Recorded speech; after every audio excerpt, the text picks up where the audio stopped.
Freunde, diese Nachricht hat mich heute Morgen wirklich sprachlos gemacht. Die Deutsche Bahn, euer Staatskonzern, bezahlt mit euren Steuergeldern, hat gestern offiziell ihre Bilanz für 2025 vorgelegt. Das Ergebnis: 2-3 Milliarden Euro Verlust. Verlust. Nicht Gewinn. Verlust. Und gleichzeitig am selben Geschäftsbericht. Auf denselben Seiten steht schwarz auf weiß, dass die Vorstände dieses Konzerns am vergangenen Jahr insgesamt 17,3 Millionen Euro kassiert haben. 17,3 Millionen Euro für einen Konzern, der 2-3 Milliarden Euro verliert. Für einen Konzern, in dem nur 60 von 100 Zügen pünktlich ankommen. Für einen Konzern, der euch jeden Tag am Stich lässt. Freunde, das ist nicht nur ein wirtschaftlicher Skandal, das ist ein Systemversagen. Und heute zeige ich euch, wie tief dieses System wirklich kaputt ist.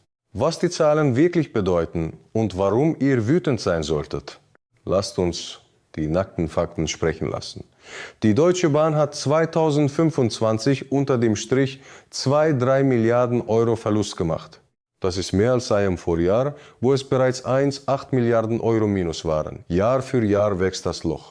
Der Hauptgrund laut Bilanz: Abschreibungen bei der Tochter DB Fernverkehr in Höhe von 1,4 Milliarden Euro, weil der Zustand des Schienennetzes so schlecht ist, dass man die eigenen Erwartungen für die Zukunft drastisch nach unten schrauben musste. Übersetzt ins Deutsche bedeutet das: Die Bahn hat offiziell zugegeben, dass ihre eigene Infrastruktur so marode ist, dass sie in den kommenden Jahren deutlich weniger Geld verdienen wird als bisher gedacht. Und wie lange wird die Sanierung dauern? Bahnchefin Evelyn Palla sagte es selbst: 10 Jahre. 10 Jahre, in denen ihr weiter mit Verspätungen, Zugausfällen und überfüllten Bahnhöfen leben werdet. Und das Schienennetz, wessen Eigentum ist das? Das gehört euch, dem deutschen Steuerzahler. Die Deutsche Bahn ist ein bundeseigener Konzern. Das bedeutet, ihr bezahlt mit euren Steuern die Infrastruktur. Ihr bezahlt mit euren Steuern die Verluste. Ihr bezahlt mit euren Steuern die Modernisierung, die 10 Jahre dauern soll. Und ihr bezahlt mit euren Steuern die Gehälter der Manager, die all das verbockt haben. Im vergangenen Jahr musste die Deutsche Bahn wegen Zugausfällen und Verspätungen mehr als 156 Millionen Euro an Entschädigungen zahlen. 156 Millionen Euro, weil die Züge einfach nicht fahren, wann sie sollen. 28.000 Baustellen sind für 2026 geplant. Das sogenannte Superbaujahr. Was das für euch bedeutet: noch mehr Umleitungen, noch mehr Verspätungen, noch mehr Chaos. Aber keine Sorge, die Vorstände bekommen trotzdem ihre Millionen. Stellt euch das einmal konkret vor. Stellt euch das einmal konkret vor. Ihr seid Pendler in Deutschland. Ihr nehmt jeden Morgen die Bahn zur Arbeit. Ihr habt ein Monatsticket, vielleicht das Deutschlandticket für 63 Euro. Ihr steht auf dem Bahnsteig. Der Zug hat wieder Verspätung. Vielleicht 10 Minuten, vielleicht 30. Vielleicht fällt er ganz aus.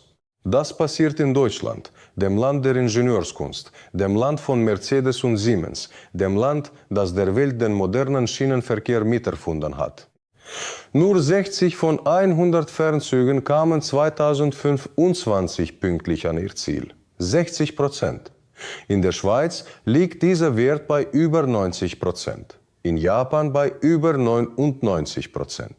Dort entschuldigt sich der Bahnbetreiber öffentlich, wenn ein Zug 1 Minute zu spät kommt. 1 Minute. In Deutschland sind 15 Minuten Verspätung offiziell noch als pünktlich definiert. Das ist kein Qualitätsstandard. Das ist die offizielle Kapitulation vor dem eigenen Versagen. Und trotzdem bekommt der Vorstand seine Millionen. Die 17,3 Millionen Euro. Wer bekommt was? Und jetzt kommen wir zum Teil, bei dem mir wirklich die Worte fehlen. Während die Bahn 2-3 Milliarden Euro verliert, während eure Tickets immer teurer werden, während die Züge immer unzuverlässiger fahren, haben die Bahnvorstände im Rican am Jahr 2025 insgesamt 17,3 Millionen Euro erhalten, inklusive Boni, inklusive Abfindungen. Den größten Einzelbetrag kassierte der frühere Bahnchef Richard Lutz, knapp 5 Millionen Euro. Sein Festgehalt 1,4 Millionen Euro. Dazu eine Abfindung von knapp 3-5 Millionen Euro. Und obendrauf noch Boni in Höhe von rund 570.000 Euro. 5 Millionen Euro. Für einen Mann, der einen Konzern mit 2-3 Milliarden Verlust hinterlassen hat. Für einen Mann, unter dessen Führung die Pünktlichkeit Jahr für Jahr gesunken ist. Für einen Mann, dessen größte Leistung darin bestand, die Logistiktochter DB Schenker zu verkaufen, einen der letzten verbliebenen Gewinnbringer des Konzerns. Die neue Bahnchefin Evelyn Palla bekam 1,17 Millionen Euro. Das ist weniger als ihr Vorgänger. Aber es sind immer noch 1,17 Millionen Euro für einen Konzern mit 2-3 Milliarden Verlust.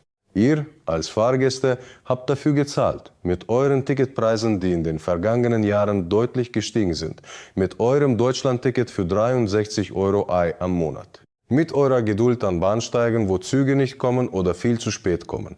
Mit eurer Zeit, die ihr in verspäteten Zügen verliert, in der ihr Anschlüsse verpasst und Termine nicht einhaltet. Das ist das Geschäftsmodell der Deutschen Bahn. Ihr zahlt immer mehr für immer schlechtere Leistung und die Vorstände kassieren unabhängig vom Ergebnis. Das Schweigen der Politik, wer schaut zu? Und jetzt fragt ihr euch vielleicht, wo ist die Politik? Wo ist Merz? Wo ist die Bundesregierung, die als Eigentümer die Verantwortung trägt? Die Deutsche Bahn gehört zu 100% dem Bund. Der Aufsichtsrat, der über die Vorstandsgehälter entscheidet, wird von der Bundesregierung mitbestimmt. Im Aufsichtsrat sitzen Staatssekretäre aus dem Finanz-, Wirtschafts- und Verkehrsministerium. Menschen, die direkt von eurer Bundesregierung entsandt werden. Menschen, die in eurem Namen als Steuerzahler und Eigentümer die Gehälter der Vorstände absegnen. Und diese Menschen haben 17,3 Millionen Euro Vorstandsvergütung für ein Jahr genehmigt, in dem der Konzern 2-3 Milliarden Euro verloren hat. Das ist keine Nachlässigkeit. Das ist System. Denn schaut euch an, was gleichzeitig passiert. Merz spricht von Reformen, von Sparen, von Zuzahlungen bei Krankenhausaufenthalten, von Einschnitten bei der Rente. Das Haushaltsloch ist groß. Das Geld fehlt überall. Aber für die Vorstände des bundeseigenen Staatskonzerns, der Milliarden verliert und trotzdem nicht pünktlich fährt, dafür ist immer Geld da. 17,3 Millionen Euro in einem einzigen Jahr. Das entspricht dem Jahresverdienst von mehreren hundert Lokführern, die jeden Tag dafür sorgen, dass die Züge überhaupt fahren. Das ist das Deutschland von Friedrich Merz. Reformen für euch unten. Business as usual für die da oben. Wer profitiert? Und wer zahlt? Die Frage, die sich jeder stellen muss, ist diese. Wer profitiert von diesem System? Nicht ihr als Fahrgäste, nicht ihr als Steuerzahler, nicht die Lokführer, die unter schwierigen Bedingungen arbeiten, nicht die Bahnhofsmitarbeiter, die täglich frustrierte Fahrgäste auffangen. Profitiert haben diejenigen, die oben sitzen, die Verträge aushandeln, die Boni festlegen, die Abfindungen absegnen und das mit Geld, das nicht ihres ist. Mit eurem Geld, mit Steuergeldern, mit Ticketpreisen, die seit Jahren steigen, während die Leistung sinkt. Das Deutschlandticket, das mal als Revolution des öffentlichen Verkehrs gefeiert wurde, kostet mittlerweile 63 Euro am Monat. Und ab 2027 noch mehr. Ihr zahlt mehr, die Bahn leistet weniger, die Vorstände verdienen besser. So sieht die Gleichung aus, die diese Bundesregierung für akzeptabel hält. Das Schuldenproblem. 7 Milliarden und kein Ende in Sicht. Damit ihr das vollständige Bild seht. Die Deutsche Bahn hatte Ende 2025 noch immer 20,7 Milliarden Euro Schulden. 20,7 Milliarden. Das ist nach dem Verkauf von DB Schenker, mit dem der Schuldenberg um knapp 12 Milliarden Euro reduziert werden konnte. Vor dem Schenker-Verkauf war die Verschuldung noch deutlich höher. Und jetzt ist Schenker weg, einer der profitabelsten Teile des Konzerns, verkauft, um kurzfristig Schulden abzubauen. Langfristig fehlt dem Konzern nun ein wichtiger Gewinnbringer. Die verbleibende Bahn, das Schienennetz, der Fernverkehr, der Nahverkehr, all das schreibt Verluste und soll 10 Jahre brauchen, um saniert zu werden. 10 Jahre, in denen ihr weiter der Hauptfinanzier seid. Und die Vorstände bekommen währenddessen weiter ihre Millionen. Wie die Medien berichten und was sie weglassen. Und dabei muss man sich fragen, wo bleibt die öffentliche Empörung? Wo sind die klaren Schlagzeilen, die dieses Versagen wirklich beim Namen nennen? Stattdessen sprechen viele Berichte von einer möglichen Trendwende, von operativen Verbesserungen, von Hoffnung für die Zukunft. Die Bahn selbst spricht von einem wichtigen Schritt nach vorne. Während ihr am selben Atemzug der Verlust bei 2-3 Milliarden liegt, die Pünktlichkeit auf einem historischen Tiefstwert ist und 28.000 Baustellen das Land 2026 Zoll ein einziges Chaosnetz verwandeln werden. Das nennt man Framing.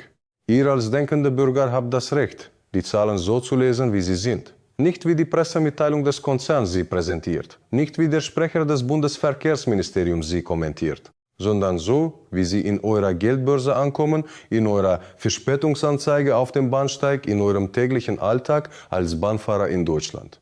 Was wäre, wenn ein normaler Arbeitnehmer so arbeiten würde?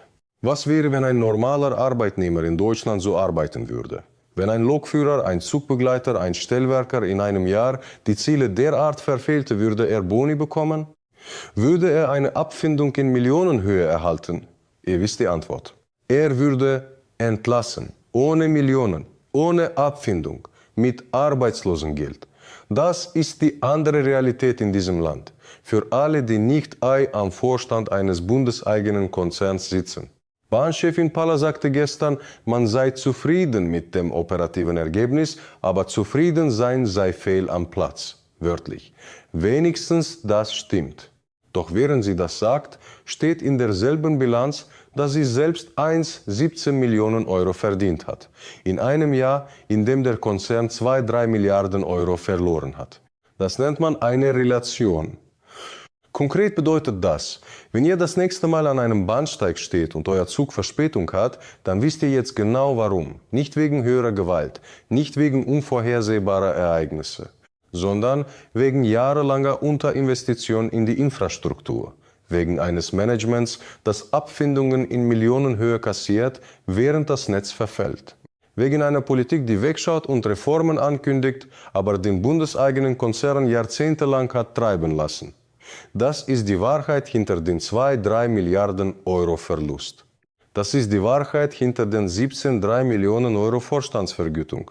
Das ist das Deutschland, in dem wir heute leben. Und es liegt an uns, das klar zu benennen.